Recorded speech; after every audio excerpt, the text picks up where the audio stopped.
আপনারা জানেন জীবনে আমি কোনো অন্যায়কে কোনোদিন প্রশ্রয় দিইনি। কি বলেছেন? আমিও কোনো অন্যায়কে প্রশ্রয় দিই না এবং অন্যায় প্রতিবাদ করি। তাই আমার চ্যানেল নাম ডোন্টের, ফেসবুক পেজ কৃষ্ণ কৃষ্ণ। যদি ভিডিওটা ভালো লাগে লাইক শেয়ার কমেন্ট করবেন। কণ্ঠ আছে যতদিন, প্রতিবাদ আছে ততদিন। কিন্তু যারা শিল্পী তারা শিল্প সত্য নিয়ে চলে, মানুষের কথা বলে, সত্যি কথা বলে। তাদের অন্তরাত্মা থেকে যে কণ্ঠ, যে ভাষা, যে সুর, যে ভাব তৈরি হয় এবং সেই ভাবের ঘরে গিয়ে সে মানুষের কথা বলে, সত্যি কথা বলে। যদি আপনি অন্যায়কে কোনো প্রশ্রয় না দেন, তাহলে আমার এই দাদা কোচবিহারের, আমি একজন শিল্পী নয়, কিন্তু গানকে ভালোবেসে, মানুষকে ভালোবেসে এই প্রতিবাদ করতে চাই। এই দাদার অপরাধটা কোথায়? ইনার ভাষায়, ইনার কথায় কখনো কোনো সময় কারো নাম বলা হয়নি, পিসির কথা বলা হয়েছে। কারণ পৃথিবীতে এই পিসি বলে অনেকেই আছে, তাহলে অনেকে হয়তো এনার নিন্দা করবে কিনা জানি না। কিন্তু আপনি যেটা করছেন আর বর্তমানে যেটা করে চলেছেন, সেটা নিন্দা জানানোর জন্য আমার এই ভিডিও। কারণ ভুবন হাজারিকা গান গেয়ে সে জেল খেটেছে, বাংলাদেশে নকুল বিশ্বাস গান গেয়ে জেল খেটেছে। কেন? আপনাদের এই গানে একটা কোন রকম ভাবে মনে হলো যে আপনাদের মুখোশটা খুলে গেল। চলেন কথা না বাড়িয়ে আমার এই দাদার কথাগুলো, দাদার পাশে দাঁড়ানোর জন্য আমার এই ভিডিওটা। কারণ শিল্পী সবার আগে, সত্য সবার আগে, কণ্ঠ সবার আগে। শিল্পীকে শ্রদ্ধা করা শিখেছি এবং শিল্পীকে ভক্তি করা শিখেছি। আমি একজন সনাতনী হয়ে আমার যদি কোনো সনাতনী ভাইরা কোনো বিপদগ্রস্ত হয়, তার পাশে আমিও দাঁড়াবো। চলেন দাদার অভিযোগটা কি শুনি।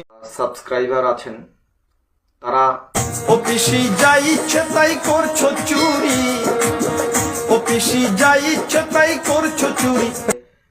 আমি গত 10 তারিখ নাগাদ একটা গান সোশ্যাল মিডিয়ায় আপলোড দিই এবং সেই গানটি মুহূর্তের মধ্যেই ভাইরাল হয়ে যায় এবং এখনো পর্যন্ত সেই গানটি প্রায় 6 কোটি মানুষ দেখে ফেলেছে এবং শুনেছে।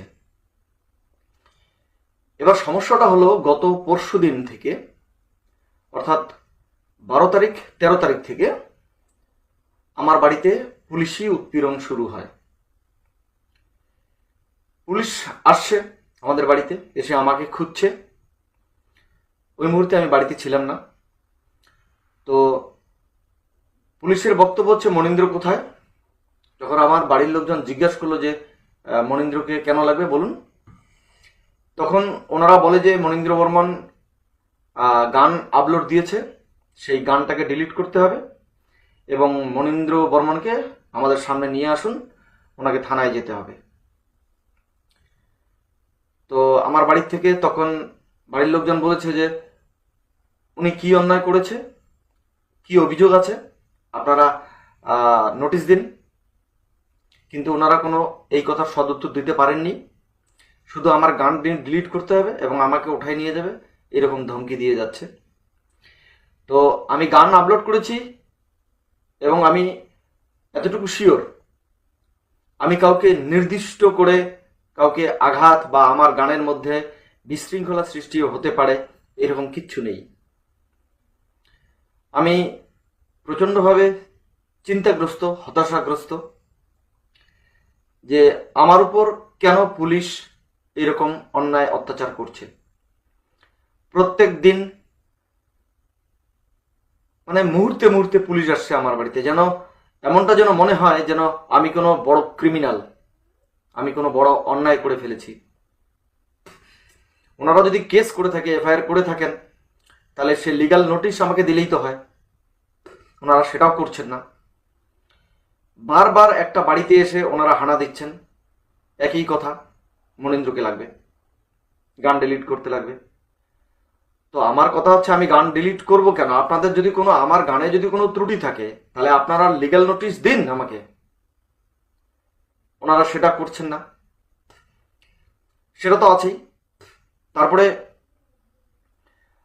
কিছু নেতা, আমি সেই পার্টির নাম ধরেও বলতে চাই না, তারা আমার বাড়িতে এসে শাসিয়ে যাচ্ছে। আমি ফোন করে শুনতে পাই যে সেই নেতারা আমার বাড়িতে এসে শাসাচ্ছে এবং ধমকি দিচ্ছে, যদি গান ডিলিট না করে তাহলে ওর বিপদ আছে এবং ওকে পুলিশের হাতে তুলে দেওয়া হবে। এবং সোশ্যাল মিডিয়ায় এবং তাদের মেসেঞ্জার গ্রুপ বা হোয়াটসঅ্যাপ গ্রুপে আমার ছবি পাঠিয়ে দিয়ে প্রচার করা হচ্ছে যে মনীন্দ্রকে যেখানে দেখা হবে সেখানে আটকিয়ে বেঁধে রাখুন এবং পুলিশকে খবর দিন। এমতো অবস্থায় আমি ভীষণভাবে চিন্তাগ্রস্ত এবং আমার ফ্যামিলিতে বাবা একজন অসুস্থ ব্যক্তি। আমি খুব টেনসড হয়ে আছি যে বাবার এইরকম শরীর খারাপ অবস্থায় আমি বাবার পাশে থাকতে পারছি না। আমার সোশ্যাল মিডিয়ার এবং আমার শুভাকাঙ্ক্ষী এবং আমার মিডিয়ার বন্ধু বান্ধব যারা আছেন, প্রত্যেকের কাছে করজোরে আমার আবেদন, এই পুলিশি উৎপীড়ন, এই নির্যাতনের জন্য আপনারা এগিয়ে আসুন, আমাকে হেল্প করুন এবং আমাকে সৎ উপদেশ দিন। কেন আমার প্রতি এত অন্যায় করা হচ্ছে, অবিচার করা হচ্ছে? আপনার কথা শুনে আমার একটা গানের কথা মনে গেল। এবার মনে পড়ার কারণটা কি, গানটা যে আপনার যে অভিযোগ, সেই অভিযোগ সঠিক, সেই অভিযোগ যদি উচিত কথা কই তবে তোমরা বলবে আমি ভালো মানুষ নই। কারণ আপনি যে উচিত কথা বলেছেন তার জন্য আপনি সমাজ মাধ্যমে না, যে জিয়াদি মনোভাব আছে, যারা হিংসা করছে, তাদের মুখোশ যে আপনি খুলে দিয়েছেন, এইটাই আপনার অপরাধ। যদি আপনার এই অপরাধ থাকে, আপনি বললেন 6 কোটি না, 6 কোটির অধিক গান আপনার গান শুনে নিয়েছে এবং আপনার পাশে সমস্ত শিল্পীর জগৎ থাকা উচিত। শিল্পীদের বার্তা নেই কেন? আমরা যারা সোশ্যাল মিডিয়ায় ছোটখাটো ইউটিউবার, তাকে আপনাকেও সমর্থন করেছে এবং সিএরও দেখলাম আজকে আপনাকে নিয়ে একটা প্রতিবেদন করেছে। আমার যে মানুষটা আছে সে আপনাকে নিয়ে প্রতিবেদন করেছে এবং ভিডিও করেছে। সেই জায়গায় দাঁড়িয়ে আমরা বলতে চাই, এগিয়ে চলুন, আমরা আছি আপনার পাশে, আপনার সাথে। অন্যায়কে প্রশ্রয় নেওয়া, সত্যকে সত্য বলা শিখেছি, অন্যায় প্রতিবাদ করা শিখেছি। কণ্ঠ আছে যতদিন, প্রতিবাদ ততদিন।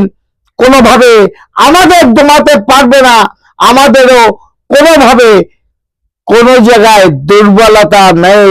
কারণ মানুষের কথা বলি, মানুষের সাথে থাকি, এইটাই আমাদের ধর্ম।